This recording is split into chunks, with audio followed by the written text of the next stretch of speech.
ஏதாவது குயிக்காக செய்கிற மாதிரி ஒரு ரெசிபி தேடிட்டு இருந்தீங்கன்னா வெறும் வெங்காய தக்காளி மட்டுமே வச்சு குயிக்காக பண்ணுற இந்த டொமேட்டோ பத்தா செஞ்சு பாருங்க. டேஸ்ட் சும்மா அல்டிமேட்டாக இருக்கும். சமைக்கவே தெரியாதவங்க கூட அது ஈஸியாக பண்ணிடலாம். ஸோ எப்படின்னு சொல்கிறேன், வீடியோ மறக்காமல் சேவ் பண்ணி ட்ரை பண்ணி பார்த்துருங்க. இது செய்யறதுக்கு ஸ்டவ் ஆன் பண்ணிக்கலாம். ஒரு கடாயில் வந்து கொஞ்சமாக ஆயில் சேர்த்துக்கோங்க. இதில் ஒரு 5 வரமிளகாய் சேர்த்து நல்லா ஃப்ரை பண்ணி எடுத்துக்கலாம். இது அப்படியே ஒரு பிளேட்டுக்கு வந்து மாற்றிட்டு நல்லா கையிலே வந்து நசுக்கி இந்த மாதிரி வந்து பொடியாக இருக்கிற மாதிரி நசுக்கி எடுத்துக்கோங்க. இப்போ அதே கடாயில் பார்த்தீங்கன்னா ஒரு 10 பல்லு பூண்டு சேர்த்து நல்லா வறுத்து எடுத்துட்டு இது அப்படியே அந்த பிளேட்டுக்கு வந்து மாற்றிட்டு கையிலே வந்து நசுக்கி வச்சுக்கலாம். இப்போ அதே ஆயில்ல கட் பண்ண 2 வெங்காயம் சேர்த்துக்கோங்க. லைட்டா வந்து கோல்டன் ப்ரௌன் ஆகிற வரைக்கும் ஃப்ரை பண்ணி எடுத்துக்கலாம்.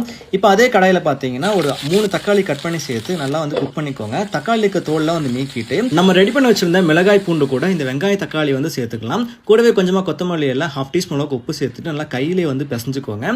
இது கூட மஸ்டர்ட் ஆயில் இருந்தா சேர்த்துக்கலாம், இல்லைன்னா இக்னோர் பண்ணிக்கலாம், ஒன்றும் பிரச்சனை இல்லை. அவ்வளவுதான், ஒரு டேஸ்டியான டொமேட்டோ பர்த்தா ரெடி. கண்டிப்பா ட்ரை பண்ணி பாருங்க. தேங்க்யூ.